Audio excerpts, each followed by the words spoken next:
Lucas, capítulo 13, a partir do versículo 6, eu vou ler. Em seguida, Jesus contou-lhes esta história. Um homem tinha uma figueira plantada em sua propriedade, mas na época de figos não havia um fruto sequer. E ele disse ao agricultor: o que está acontecendo? Há 3 anos tento colher figos desta árvore e nada. É melhor cortar. Por que desperdiçar terra boa? O homem lhe pediu: vamos dar a ela mais 1 ano. Vou cavar ao redor e jogar adubo. Talvez comece a produzir no ano que vem. Se não der nada, vamos cortá-la. Senhor, nós mais uma vez colocamos a nossa vida, o nosso coração diante de Ti, pedindo que o Teu Santo Espírito fale conosco, ministre no nosso coração palavras de vida e de esperança. Nós acreditamos na Tua palavra e no poder curador da palavra maior, que é o nome de Jesus. E nós Te pedimos que Teu Espírito visite, continue visitando, falando aos nossos corações, para que hoje, ao sair dessa capela, nessa noite fria, nós saiamos aquecidos pelo Senhor e um pouco mais parecidos com Jesus. É em Teu nome que nós oramos. Amém. É muito impressionante a capacidade de Jesus de criar histórias, de usar de elementos extremamente triviais para falar de Deus. Tem muita gente que acha que para falar de Deus, a gente tem que falar a palavra Deus. E Jesus fez exatamente o contrário. Ele falou de Deus e ele não usava a palavra Deus.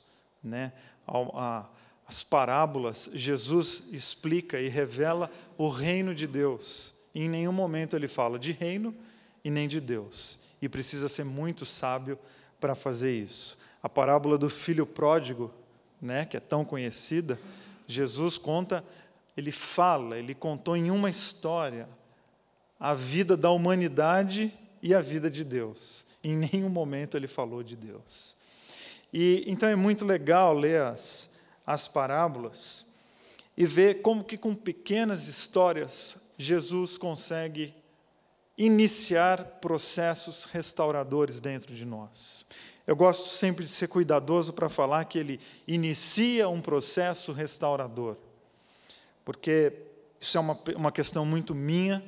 Eu não acredito em soluções mágicas e imediatas. Eu não acredito. Você fique muito à vontade para acreditar. Não estou fazendo um juízo de valor. Estou falando de uma postura pessoal minha como pastor.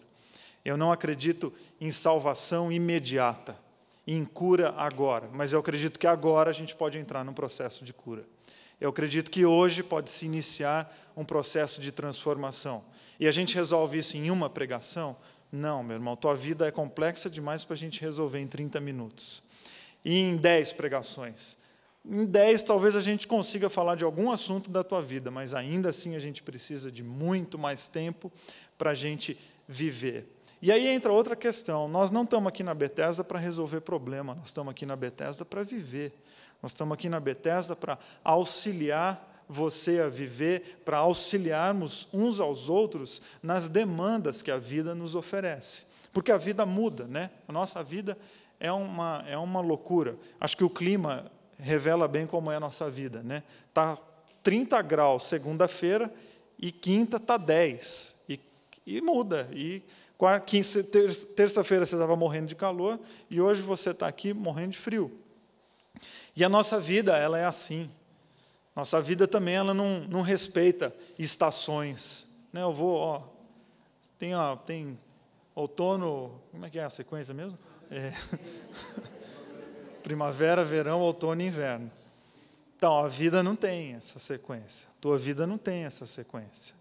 de estado emocional. Tem essa sequência física, né? A gente é criança, adolescente, jovem, adulto e clássico, para não falar velho, né? Não ficar o pessoal mais velho e falar, pô, chamou a gente de velho. Não, é clássico. Então, Jesus, ele conta histórias, as parábolas de Jesus são histórias que nunca aconteceram. Né? Fala assim, pô, Jesus contou essa história, mas ela é de quem? Não, ela nunca aconteceu. Jesus inventou a história da cabeça dele ali na hora para explicar alguma coisa para as pessoas. Então, nós lemos hoje uma delas, e através dessa história, Jesus nos instiga a utilizarmos as nossas experiências negativas como combustível para outras e novas experiências. Então, é um pouco do que eu preguei semana passada, que Deus acredita em nós. E isso é motivo de alegria e de esperança para nós. Porque nós falamos, olha, eu acredito em Deus. Eu acredito. Então, mas eu também preciso internalizar que Deus acredita em mim. Deus acredita na minha capacidade de iniciar processos bonitos e reverter possíveis histórias tristes que você e eu podemos estar vivendo exatamente agora. Então, eu quero pontuar com vocês hoje à noite duas percepções. E às vezes o pessoal pergunta assim, escuta, por que você pontuou 2 e não 3? É porque eu não consegui pensar na terceira, eu travei em 2. Às vezes eu penso em 4, porque eu não pensei na quinta. A quinta você cria as tuas, então não é um número cabalístico ou mágico, porque 2, e não mais que 2. Não, numa parábola de Jesus, acho que tem 1000 pontos, 1000 percepções, mas eu só consegui hoje pensar em 2, eu vou pontuar 2 com vocês, e a primeira é que eu entendo que Jesus está, através dessa parábola, nos chamando a nós termos consciência do nosso valor. Tome consciência de que você é especial. Por mais que hoje, seu momento, você está falando, isso que você está falando não faz o menor sentido. Não, você hoje precisa ter um narcisismo do bem. É olhar para a sua vida e falar, poxa vida, a minha vida é muito especial. Eu curto muito essa minha vida. Eu me entendo especial. Porque nós temos que tomar muito cuidado na nossa vida, porque para pensar quantas coisas você tem que fazer em um dia, em uma semana, em um mês, em um ano. Vamos parar em um ano, senão a gente vai tudo ficar doido aqui e não vamos nem terminar a reunião. Nossa vida é extremamente corrida, é uma loucura de atividades e demandas e coisas que nós temos que fazer e as coisas que nós queremos fazer. E fora tudo que nós queremos e temos, a gente vive em São Paulo, ou seja, tem a nossa vida, que é uma loucura, e a gente vive numa cidade que é outra velocidade, que é outro mundo, que é outra loucura. Então, é exigido de nós, porque nós temos pouco tempo, que a gente faça muitas coisas no menor espaço de tempo possível. Quanto tempo que você tem? Não, eu tenho pouco tempo. E o que você quer fazer? Então senta, porque eu vou ter que agora, por tanta coisa que eu tenho para fazer, que eu quero fazer, senta para eu poder te explicar. Nós temos que fazer coisas que nós queremos e outras que nós somos obrigados a fazer. Você é obrigado a produzir. Você é obrigado a dar fruto. Sempre. Eu e você, a gente tem que dar fruto sempre. Toda hora e em todas as áreas. E isso é um absurdo, isso é uma incoerência, porque nada frutifica sempre, nada. Isso é uma regra da agricultura. Existem períodos em que as coisas não dão frutos. E não é que elas estão erradas, é um período, elas não conseguem dar frutos. E o nosso problema é que a gente quer tanto dar fruto, e é esperado dos outros que a gente dê tanto fruto, que quando a gente não consegue produzir, quando a gente não consegue fazer coisas boas, a gente começa a questionar o valor da nossa própria vida. Está vendo? Eu não consigo fazer. Está vendo? Eu sou incapaz mesmo. Olha a minha vida, está vendo? Eu não tenho condições. Não dei conta. Não consegui levar meu relacionamento para frente. Não consegui levar meu emprego para frente. Está vendo? Eu não consigo educar meu filho. Eu não consigo nem dirigir um carro, porque eu bato o meu toda hora.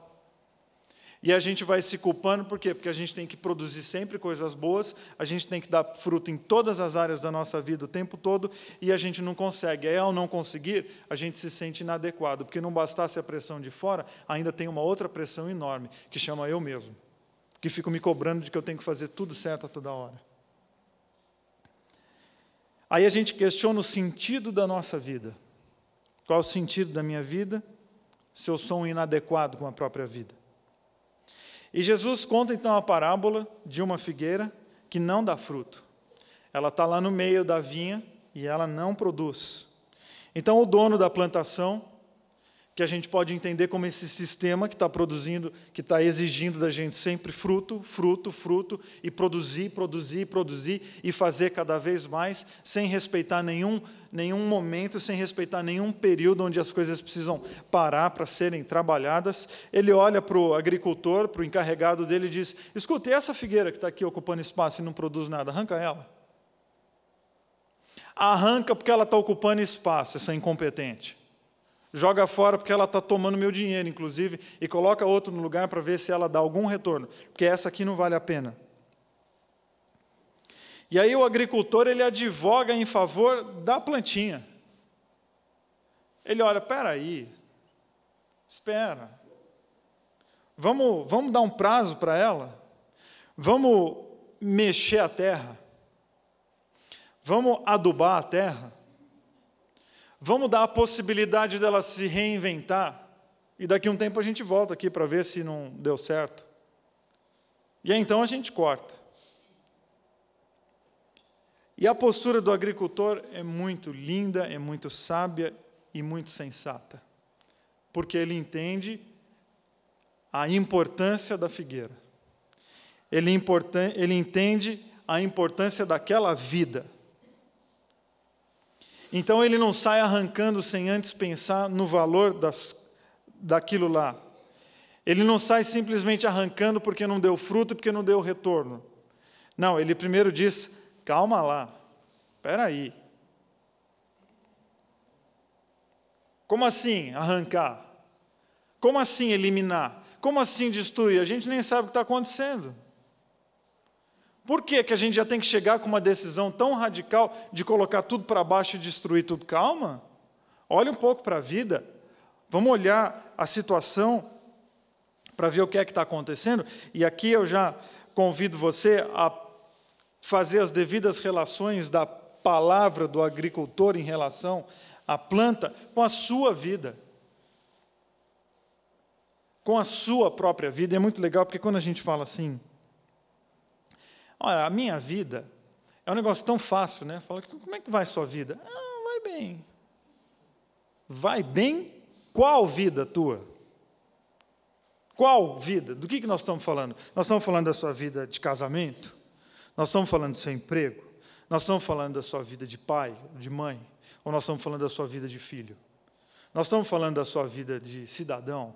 Ou nós estamos falando da sua vida de empregado? Ou nós estamos falando da sua vida de patrão? Nós estamos falando da sua vida emocional ou nós estamos falando da sua vida física? Não, a nossa vida é complexa demais, e eu brinco sempre que quando a gente responde assim, e aí, tudo bem? A pessoa fala, tudo bem, é uma resposta social, né? Não é uma resposta literal, porque tudo não está nunca. Só que a gente não vai ser o chato que vai falar assim, e aí, tudo bem? 72% bom, e o resto ali, os 10% está horrível, e os outros 18% eu estou levando do jeito que dá. Não, a nossa vida, nós somos seres extremamente complexos. Então, existem áreas da nossa vida que estão bem, existem outras que não estão. Existem áreas que são mais funcionais, outras não. Então, o que é mais valioso nessa parábola? O que está nas entrelinhas do agricultor? Que a sua vida tem valor pelo que você é e não pelo que você faz. Que você tem valor para Deus não é pelos seus atos, você tem valor para Deus porque você foi feito à imagem e semelhança dele, ponto. A sua vida é especial porque Deus a tornou especial, porque Deus te ama. E Deus me ama por quê? Porque Ele ama, é uma decisão dEle, unilateral, Ele ama e ponto. E a vida é um presente de Deus, e nós temos que entender, então, a minha vida é especial, ponto. Então, o agricultor da parábola está convidando você a valorizar a sua vida. Porém, isso fica muito no ar, né? O que é valorizar a vida? Quando a gente fala assim, você tem que tomar cuidado, você precisa valorizar a sua vida, porque a sua vida é especial. Você tem que trazer para o teu coração a sacralidade da vida. E a gente estava conversando aqui antes de começar o culto, de como que a vida é frágil. Você pode estar uma noite sentado na bancada do Jornal Nacional, e no dia seguinte você não existe mais. Isso é a vida. Que ao mesmo tempo que ela é complexa, ela é extremamente frágil e nós não temos controle sobre muita coisa que acontece na gente. Então o que é que a gente faz? Valoriza o momento quando eu estou aqui, porque eu nem sei o que é que vai acontecer daqui a pouco. Para a gente não tratar a vida desse qualquer jeito. É a vida, estou vivo mesmo. Então esse é um ponto que a gente precisa guardar no nosso coração, que é a sacralidade da existência. Que é quando perguntaram para o Rubem Alves, você tem medo de morrer? Ele falou, não, eu tenho pena. Não, eu tenho dó. Porque viver é um presente tão especial, é tão bom, que a questão não está em ter medo, está em questão em saber o seguinte, vai acabar uma hora. Agora, essa consciência do vai acabar uma hora é fundamental para a gente entender como é bom estar aqui hoje. Como é bom você estar vivo. Aí você vai falar, mas Vili, você não sabe o que eu estou vivendo. Eu falo, então, eu não sei mesmo, porque eu não conheço boa parte de vocês. Mas eu sei que se você está vivo, então se você está vivo, ainda há possibilidade de mudança. Então, traga para o teu coração a sacralidade da existência, você está vivo. Segundo, porque você está vivo, então tome atitudes em relação à sua vida. Só pense bem antes de tomar essas atitudes. O agricultor da parábola de Jesus, ele está lançando sementes de esperança. Em outras palavras, ele está dizendo, ao não permitir que aquela figueira seja arrancada, o que é que ele está dizendo? Não desista da vida. Não deixe a vida escorrer pelos dedos. Não deixe a vida secar. Agora, por que não deixe? Porque se você deixar, ela seca. Se você deixar, ela vai embora. É o oposto ao samba do Zeca Pagodinho, do deixa a vida me levar. Que é gostoso, né? Porque você vai cantando, vai cantando, vai cantando. Pois é, mas o samba, eu não manjo de música, né? Pode ser que o samba seja bom, mas teologicamente está errado. Porque não é deixa a vida me levar. Jamais deixa a vida te levar. Porque, inclusive, quem deixa a vida levar não pode reclamar de onde ela foi parar. E muito menos justificar e inserir Deus para espiritualizar as coisas e falar assim, o que é que Deus está querendo me ensinar? Não, meu querido, você largou e você deixou ela aí. Então não foi nem Deus, foi você. Então não deixe a vida te levar. Antes, tome a rédea da tua vida, tome conta dela. Não deixe ela escorrer, porque vai escorrer. Não deixe ela secar, porque se você deixar, ela seca. Ela perde o brilho. Então trabalhe e mexa-se para que essa figueira volte a produzir, porque sempre é possível voltar a produzir. Como? Bom, aí são outras muitas possibilidades e muitos caminhos, mas usando, já que estamos falando de agricultura e tudo mais, vamos usar as mesmas metáforas de Jesus. Ele diz para a gente mexer na terra, ou seja, mexa-se. Por quê? Porque a vida parou, a vida estagnou e você se submeteu a isso. Falaram que você não tem valor e você se submeteu a isso. Vou usar esse exemplo. Ficaram falando para você que você não tem valor, e eu sei que isso é pesado demais. Eu sei Eu sei o desdobramento psíquico disso no teu coração, eu sei.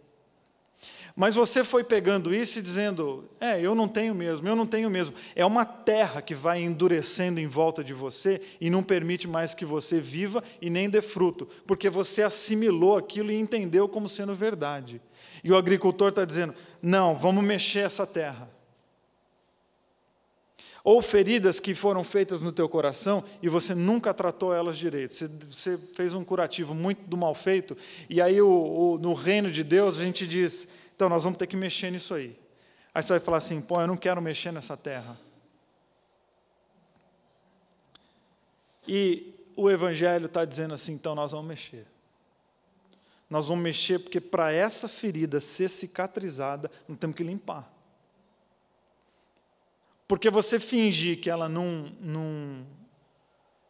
que está tudo bem, isso aí pode gangrenar. Então nós temos que mexer, nós vamos ter que raspar, talvez tenha que arrancar um pedaço, e isso dói. Porque é todo mundo adulto, isso dói.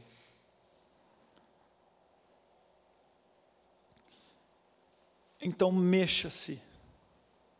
Porque se você cruzar os braços, a terra em volta de você vai endurecer. E duras são as consequências dessa atitude. Porque duras são as consequências da omissão. Porque duras são as consequências da indiferença. Então nós vamos ter que mexer a terra? Vamos. Talvez isso signifique olhar para trás. E entender por que é que você está do jeito que você está. Talvez você vai ter que olhar para trás e tentar lembrar quais foram os eventos que aconteceram lá atrás e que deixaram a sua vida assim hoje. Quais as situações que ficaram no teu passado e que estão deixando o seu presente assim tão cansado. Aí você vai falar, mas então, a Bíblia não diz para deixar as coisas velhas lá atrás e eis que tudo se faz novo? Exato, mas elas têm que ficar lá atrás, porque elas não estão lá atrás. Você não resolveu e elas estão com você ainda. Então, quando a Bíblia diz, as coisas velhas ficam para trás, é quando eu encaro as coisas velhas e digo, vocês não fazem mais parte de mim, porque eu tratei, eu deixei para lá, agora tudo se faz novo. Porque enquanto você não trata essa ferida, não adianta você falar que ela não existe. Então, enquanto você não trata as questões do passado, não adianta dizer que é passado, porque não é, é presente, ainda está aqui. É um perdão que você tem que dar e você nunca deu. Não, mas isso está lá atrás. Mas se você nunca perdoa, não é lá de trás, é de hoje. É um problema ainda que está aqui. E sempre que eu falo de perdão, eu falo, perdão não é esquecer. A gente precisa tirar esse negócio da nossa cabeça que perdão é esquecer. Eu vi esses dias uma frase muito boa aqui, que perdoar não é esquecer, esquecer é amnésia. Perdoar é você deixar aquilo lá e não deixar mais que aquilo que fizeram com você defina o dia de hoje. Alguém te feriu lá e você não está mais vivendo o dia de hoje baseado naquilo que fizeram lá, porque aquilo ficou lá para trás. Mas ficou lá para trás. Eu entrei em contato com aquilo e disse, essa ferida não me pertence mais, ela é do meu passado. Agora eu toco a vida para frente. Então, talvez é um pedido é um perdão que você não deu, ou é um perdão que você não pediu. Que às vezes a gente quer se colocar nessa postura de, ele nunca me pediu perdão, ela nunca me pediu perdão. É verdade, tem casos aqui assim. E tem casos aqui assim, é você que ainda não pediu esse perdão. E você também está preso lá atrás. Agora, isso você sabe que não é um processo fácil, isso é um processo dolorido, que requer muita coragem, que requer muita disposição. Porque quando a gente mexe a terra, vem um monte de coisa ruim, e a gente entra em pânico de pensar nas coisas ruins que faz tempo que a gente não vê e não mexe. Agora, as coisas ruins existem? Existem. As pessoas fazem coisas ruins contra a gente? Fazem. E elas vão fazer ainda no futuro?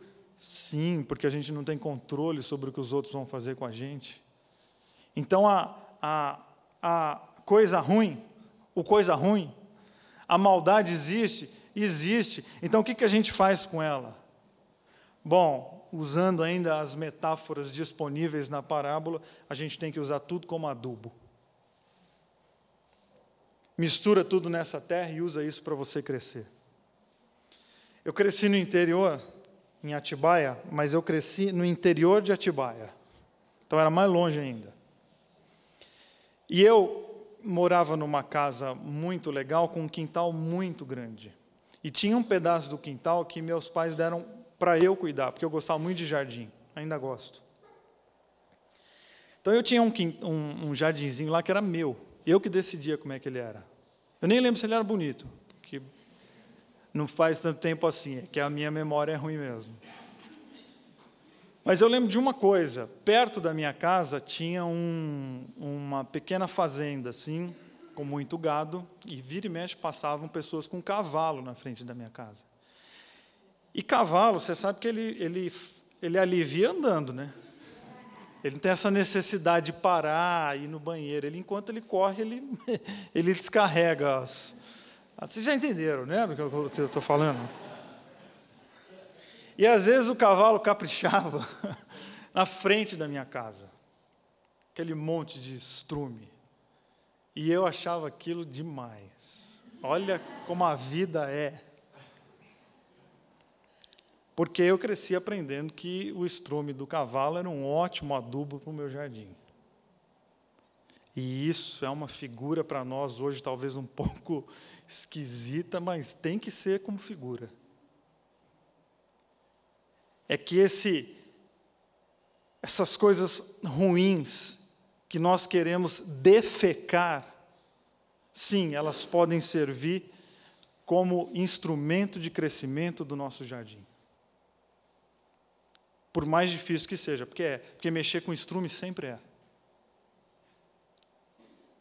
Agora, eu não encaro mais, então, como estrume, eu encaro agora como adubo. Muda o nome, pelo menos fica mais fácil de falar. Então, eu tenho que pegar as coisas ruins, já que elas acontecem, e transformar ela como ingredientes que vão fazer meu jardim florir, voltar a crescer e voltar a ficar interessante. Já que elas estão aí, vamos fazer com que elas entrem para nós, na nossa vida e na nossa história, como algo bom e não como algo de morte. Então, processos doloridos, eles são inevitáveis. Então, vamos fazer de tudo para que as nossas histórias tristes entrem na nossa história como aulas de conhecimento e não como processos de condenação.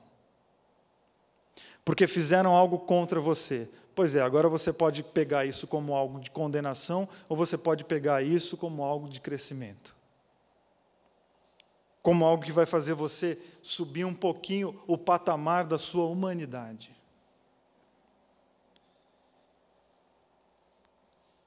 E talvez, e com isso eu vou encerrar, talvez você se condene,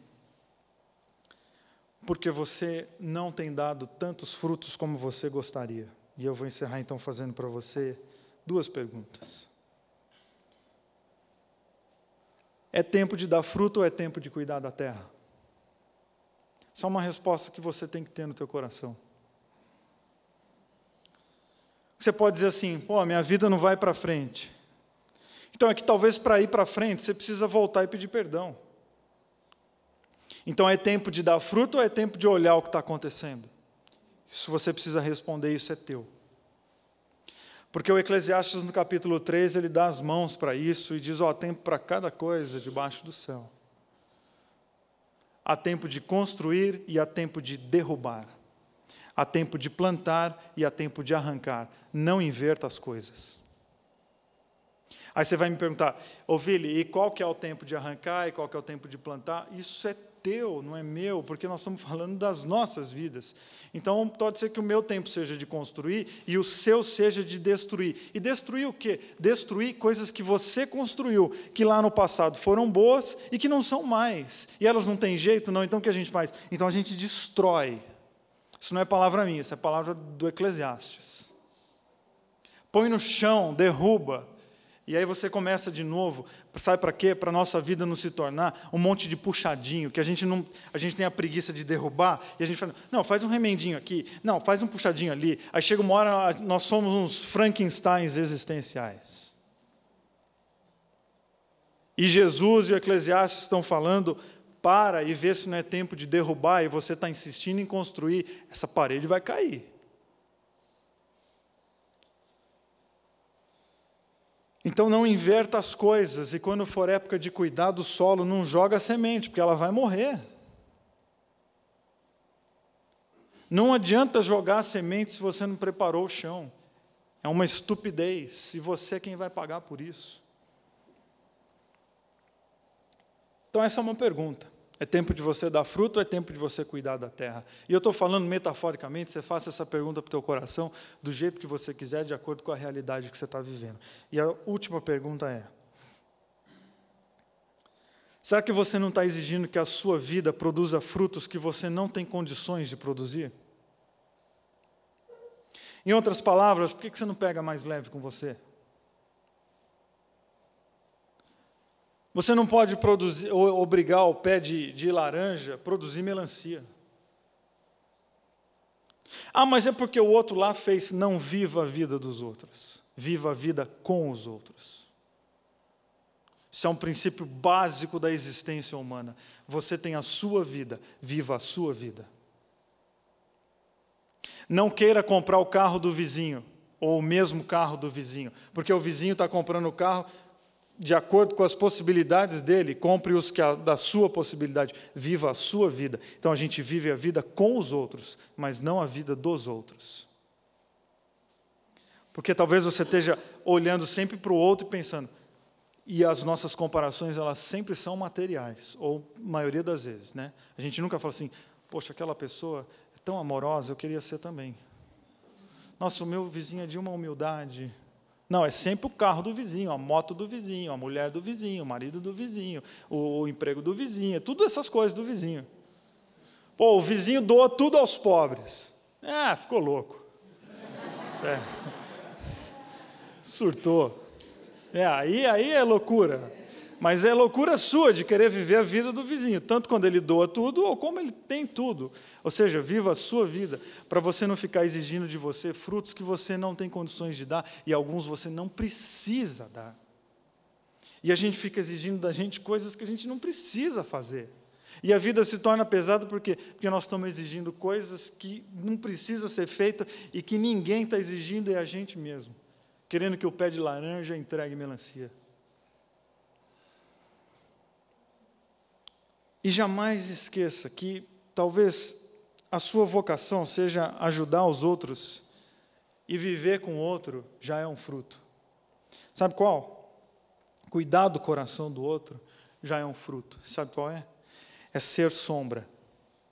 E quando eu falo ser sombra, teve gente que já falou, sai fora, meu, eu não quero ser sombra de ninguém. Não é ser a sombra de alguém, é você ser a sombra para alguém. Porque o que é a sombra num dia de sol? Por que é que você busca a sombra num dia de sol? É para descansar, é para aliviar. É para trazer um novo ânimo. Nós buscamos a sombra para isso. Vocês sabem que eu e o Ricardo corremos no Saara, né? No deserto do Saara. Teve um dia que nós estávamos correndo e estava 53 graus. E nós passamos por uma mulher e ela já estava absolutamente exausta, ela não tinha mais condições de dar um passo. E no deserto não tem árvore, tem só tipo arbustos, assim, no máximo aqui da altura desse púlpito. E arbusto assim, né, com uns galinhos, né, não é uma árvore frondosa, tal. E a gente passou, não tinha visto, ela estava encolhidinha assim, tão fininha que ela parecia o arbusto até. Porque era o que tinha de sombra. Era o que tinha ali. Sabe, essa sombra é ruim? Mas é o que tem para hoje. E ela ficou ali quietinha, aí ela pegou um pano lá e ainda puxou assim para ela fazer um pouquinho de sombra, esperando o carro, porque ela ia desistir daquele trecho, porque estava muito. Então, às vezes, a gente precisa ser isso para uma pessoa, ser sombra. Ser sombra para alguém, poxa, que fruto bonito que é a tua vida. Por quê? Porque você está sendo usado, porque através da tua vida, das tuas palavras, da sala da tua casa, tem gente descansando. Então não avalie a sua vida pela história do outro, porque a tua história é única. Não exija de você coisas que ninguém está exigindo. E, paradoxalmente, não se acomode com a vida que você está vivendo. Não, lute, busque outras coisas, busque viver uma vida bonita, mas faça tudo isso em paz. Porque o agricultor está dizendo, calma, calma. O agricultor é Jesus, que está dizendo, calma. Está com pressa por quê? Vamos mexer essa terra aí. Vamos bagunçar esse negócio um pouco, que a vida dessa pessoa pode mudar. Então, através dessa parábola, Jesus cura o nosso coração do sentimento de que a nossa vida não tem valor. Ele está jogando dentro do coração de cada pessoa, não importa o que falaram para você, o que importa é o que eu falo a teu respeito. Pode ser que estão falando que tem que arrancar, que a tua vida não tem valor, porque você está ocupando espaço, e Jesus está dizendo, pode ficar aí, que nós vamos reconstruir a tua vida. Mas nós vamos mexer essa terra. Existem processos doloridos. Você vai chorar, vai doer, mas o agricultor vai passar por cada etapa do teu lado. E lá na frente a gente celebra, e lá na frente vai ter fruto para a gente viver. Então Deus, o agricultor por excelência, está dizendo mais uma vez, através da palavra, que Ele acredita na sua capacidade de reverter histórias tristes e viver uma vida nova. Amém?